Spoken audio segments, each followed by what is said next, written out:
I'm an ex-banker, and even with good income and high salary, I was drowning in debt because of these habits. Until the day I woke up and everything changed. Playing victim versus taking responsibility. Back when I was a banker, I complained all the time. My boss, my boring task, the rule that made no sense. I talk about it for hours. And honestly, complaining felt good for a little while, like taking off a heavy backpack. But it didn't change anything. It just kept me stuck.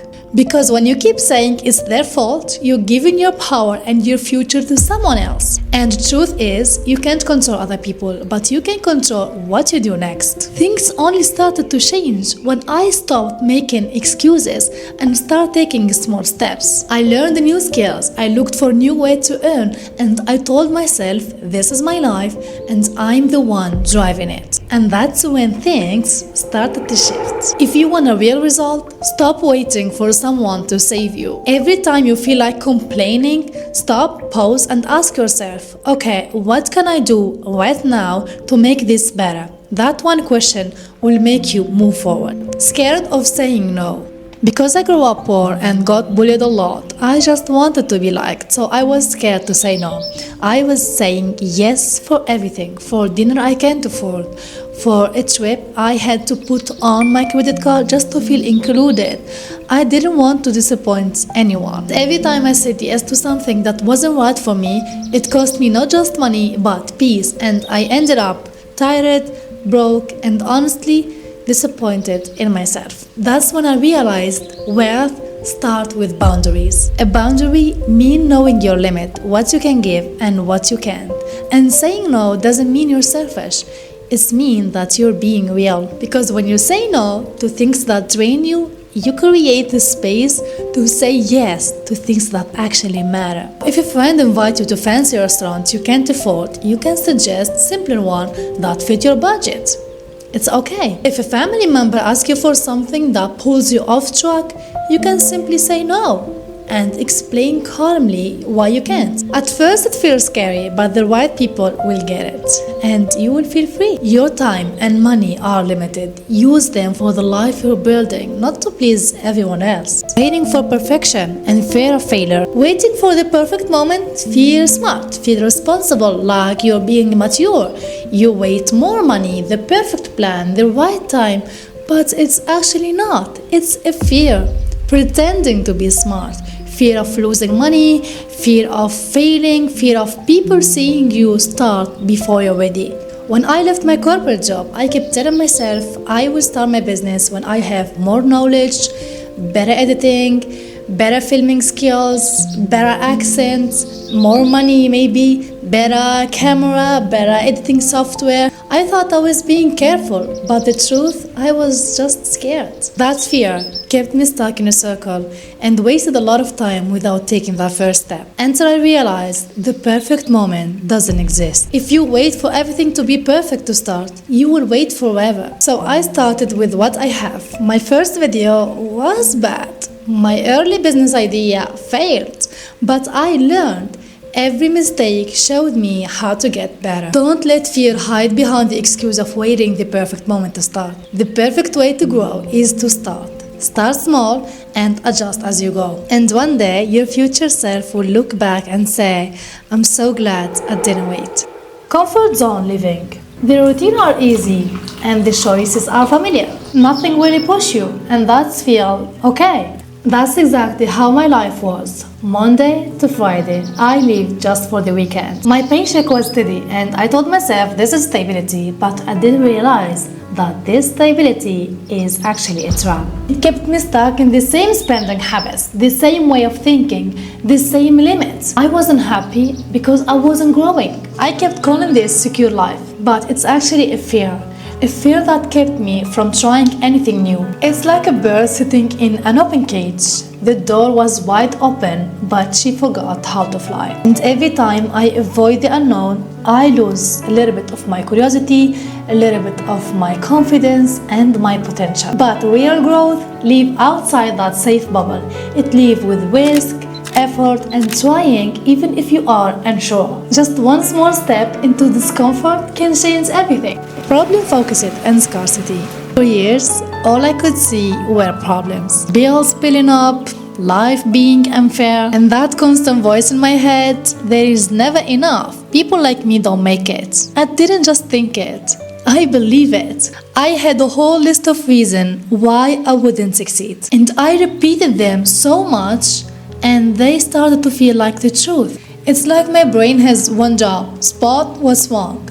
And I couldn't see opportunity. I only see what was missing. And growing up with little made me scared to lose what I have. I saved every penny and avoided taking risk. And when someone else did well, it didn't inspire me. It made me feel like I had less. That's the mindset that keeps people stuck. Always focused on luck, never on possibility. Everything started to change when I said, okay, what can I do with what I already have? And my problem didn't magically go away, but new ideas started to show up. I stopped waiting and started creating. And that's the difference between scarcity mindset and abundance mindset. Scarcity keeps you stuck, but abundance helps you move forward. You focus on what's possible, you start small, and you keep trying even if you're scared. Chasing instant gratification. After a long day, those little treats feel like love. I used to buy clothes, shop online, order food, and chase comfort without realizing. If my boss said something harsh, I buy clothes on my way at home to feel better. If a friend posted vacation photo, I would book a trip even I can't afford it just to keep up. And I kept telling myself this is a self-care, a small reward for getting through the day. And month after month, I was still broke. The truth is, I wasn't spending money for fun. I was spending to escape how I felt. Shopping reduced my anxiety. Food distracts me from burnout, and social media give me a quick hit when I feel invisible. But none of this lasted, and it never fixed the real problem. Instant gratification give you a quick hit, but it steals from your future. But this doesn't mean that you should never enjoy yourself. This means choosing long-term growth over short-term comfort isn't punishment, it's self-respect, because your dream deserves to be achieved. The comparison trap. Scrolling through social media can really make your life miserable. I used to look to other creator content and I felt like I was already behind. That's when comparison really got to me. I see other creators with big team, expensive camera, perfect lighting, and I was thinking, why I'm even trying? Who's gonna listen to me? But the worst part wasn't just the self-doubt. It was how I reacted to it. I started spending money I didn't have just to feel like I belong. I bought clothes I didn't need, accessory I barely use it, and dinners I couldn't afford just to keep up the image. Then I asked myself, if no one could see me, would I still want this? Now I measure progress by my own path, not by someone else's timeline. Because the real progress, it's personal. Measure yourself versus who you were yesterday. Trying to impress others. It's normal to want people to like you. We all want to feel accepted.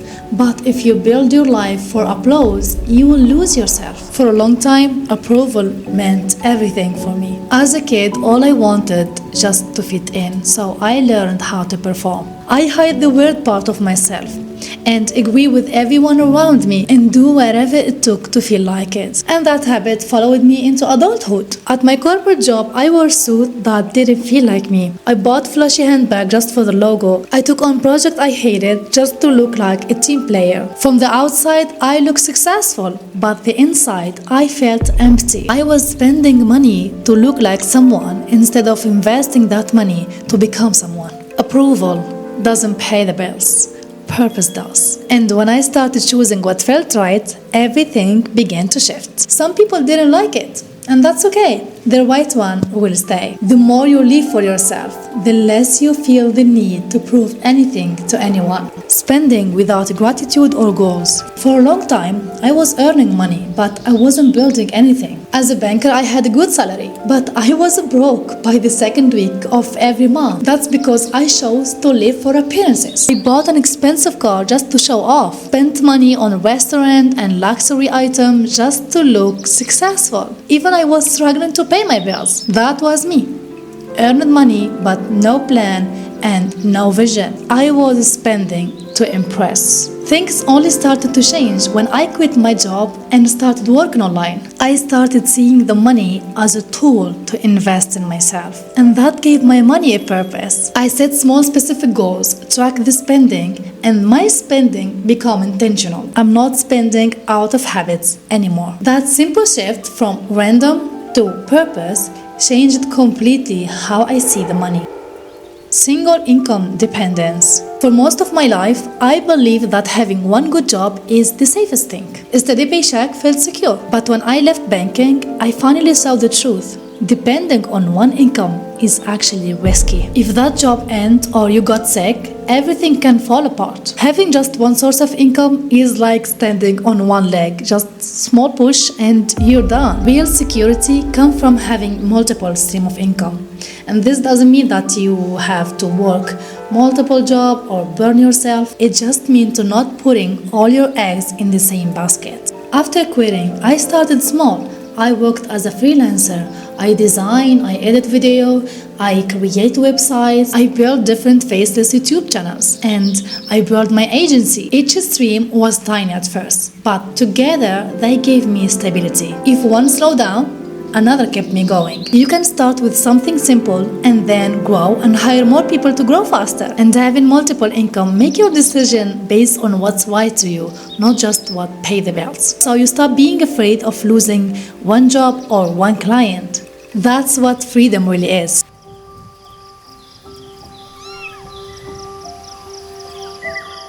If any of these habits sound familiar, I want you to know you're not alone. I've been there, and one decision can literally change everything. And if you're ready to grow, to heal, and build better life, then you are at the right place. I'm on this journey too, and I want to work it with you. And let me know in the comment how many of these habits are still a part of your life. And if you haven't already, hit subscribe, join the community. We are learning, growing, and taking step forward, one step at a time. That's it for today's video. I hope it's helpful, and see you in the next video. Ciao, ciao. Take care.